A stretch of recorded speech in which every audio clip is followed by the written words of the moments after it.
നമസ്കാരം. നമസ്തേ. ഒന്ന് സ്വയം ഒന്ന് പരിചയപ്പെടുത്താവോ? എൻ്റെ പേര് റിട്ടി എന്നാണ്. എൻ്റെ സ്ഥലം ആലപ്പുഴയാണ്. ഞാൻ വർക്ക് ചെയ്യുന്നത് കൊച്ചിയില. അപ്പൊ എങ്ങനെയാണ് യുവാക്കൾ എന്ന സിനിമയുടെ ഭാഗമായത്? ആക്ച്വലി ഞാൻ എൻ്റെ ഒരു ഫ്രണ്ട് ഇങ്ങനെ ഞാൻ ആക്ച്വലി മോഡലിങ്ങും ഒക്കെ ചെയ്യുന്നുണ്ട്, വെബ് സീരീസ് ഒക്കെ ചെയ്തിട്ടുണ്ട്. അപ്പം എൻ്റെ ഒരു ഫ്രണ്ട് വഴി ഇങ്ങനെ മറ്റേ ഇതിന്റെ ഡയറക്ടറെ പരിചയപ്പെടുത്തി തന്നെയാണ്, അങ്ങനെ ഇങ്ങോട്ട് വന്നതാണ്. ഇതിനു മുമ്പ് ഒരുപാട് സീരീസും ഷോർട്ട് ഫിലിമും ഞാൻ വെബ് സീരീസ് ചെയ്തിട്ടുണ്ട്, പിന്നെ ഞാൻ മോഡലിംഗ് ചെയ്യുന്നുണ്ട്. അപ്പൊ എങ്ങനെയുണ്ടായിരുന്നു യുവാക്കൾ എന്ന സിനിമയിൽ എത്തിയപ്പോൾ? നല്ലൊരു എക്സ്പീരിയൻസ് ആയിരുന്നു. പിന്നെന്ന് പറഞ്ഞാല് കുറെ സുഹൃത്തുക്കളെ കിട്ടി. എനിക്ക് അത് തന്നെ ഭയങ്കര ഒരു നല്ല ഇതായിരുന്നു. അങ്ങനെ അതുകൊണ്ട് എല്ലാവരും, ഈ ഡയറക്ടർ ആണെങ്കിലും നല്ല കമ്പനിയാണ്, പാവാണ്, എല്ലാം പെട്ടെന്ന് പറഞ്ഞു തരും. അതുപോലെ ഉള്ളവരെല്ലാം നല്ല ഒരു ഇതായിട്ടുണ്ട്. മോഡലിംഗ് ആണ് ചെയ്യുന്നതെന്ന് പറഞ്ഞു. മോഡലിംഗ് ചെയ്യാൻ തുടങ്ങിയ സിനിമയിൽ അഭിനയിക്കണം എന്നുള്ള മോഹം കൊണ്ടാണോ? ഇല്ല, ഈ ആക്ച്വലി എൻ്റെ പ്രൊഫഷൻ എന്ന് പറഞ്ഞാൽ മെഡിക്കൽ പ്രൊഫഷനാണ്. അപ്പം എനിക്കിതൊരു പാഷൻ മാത്രമാണ്. ഇത് എനിക്ക് ജസ്റ്റ് ഇങ്ങനെ ഇഷ്ടമുള്ളതുകൊണ്ട് മാത്രമേ വന്നേ, അല്ലെങ്കിൽ വരാൻ ചാൻസ് ഇല്ലായിരുന്നു. അപ്പൊ ആ ഒരു പാഷൻ ഉള്ളതുകൊണ്ട് മാത്രം എങ്ങനെ ഇതായിട്ട് വന്നെയാണ്.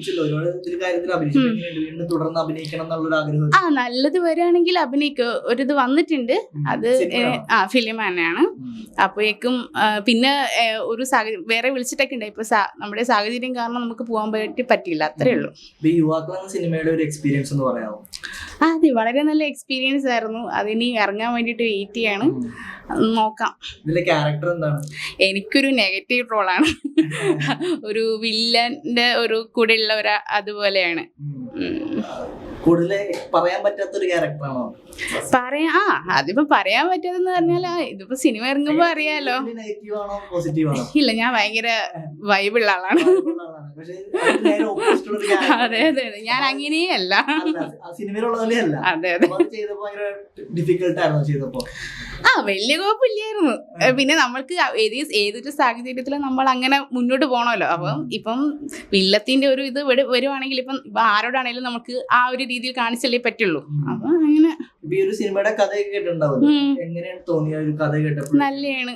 സമൂഹത്തിന് ഒരുപാട് അതെ അതെ ചോദിച്ചപ്പോഴും പറഞ്ഞു ഈ ഒരു കാലഘട്ടത്തിൽ ആവശ്യമുള്ള ഒരു കഥയാണ്. അതെ അതെ, അതിപ്പം ഇത് ഭയങ്കര സർപ്രൈസ് ആയിട്ട് ഇരിക്കട്ടെ, അത് വരുമ്പോഴേക്കും ഏതായാലും കാണാം. എനിക്ക് തോന്നുന്നു ഒരുപാട് നാളായി ഷൂട്ടിങ് തുടങ്ങിയിട്ടല്ലേ? അതെ അതെ അതെ, ഞാൻ വന്നിട്ട് 1 year ആയെന്ന് തോന്നുന്നു. അപ്പം അങ്ങനെ ഞാൻ ഇവിടെ ഉണ്ടായിരുന്നില്ല, ഞാൻ മാംഗ്ലൂരായിരുന്നു. പിന്നെ അവിടെ നിന്ന് പിന്നെ ഇപ്പൊ ഇങ്ങോട്ട് വന്നപ്പോ ഇങ്ങനെ വന്നതാണ്. അപ്പൊ യുവാക്കൾ എന്തായാലും ഓണത്തിനോട് റിലീസ് ചെയ്യാൻ പോകുന്ന പറഞ്ഞു. എന്താണ് നമ്മുടെ ഓഡിയൻസിനോട് പറയാനുള്ളത്? എല്ലാരും പോയിട്ട് കാണണം, അത്രേ ഉള്ളൂ. അഭിപ്രായങ്ങളെ പറയണം. സംസാരിക്കും, നല്ലപോലെ സംസാരിക്കും. അല്ല, അതിപ്പോ വരുമ്പോഴേക്കും സിനിമ പോയിട്ട് കണ്ടിട്ട് നിങ്ങളുടെ അഭിപ്രായം പറയാ എങ്ങനെയുണ്ടെന്നുള്ളത്. പോസിറ്റീവ് ആണെങ്കിലും നെഗറ്റീവ് ആണെങ്കിലും അത് പറയണം. അതനുസരിച്ച് നമുക്ക് വീണ്ടും അത് എന്താ പറയാ, അത് വീണ്ടും നമുക്ക് മെച്ചപ്പെടുത്തി എടുക്കാനായിട്ട് പറ്റുള്ളൂ. ആള് ഭയങ്കര പാവമാണ്. നല്ല എന്നെ ഒരു മോളെ പോലെ കണ്ടിട്ട് എല്ലാം വന്നിട്ട് വൈക്കൊന്നും അങ്ങനെ പറയലൊന്നും ഇല്ല. എല്ലാം നീ ഓക്കെ ആണോ? ഓക്കെ ആണ്, അത് ചെയ്തു അങ്ങനെ പറയുന്ന ഒരു ഇതാണ്.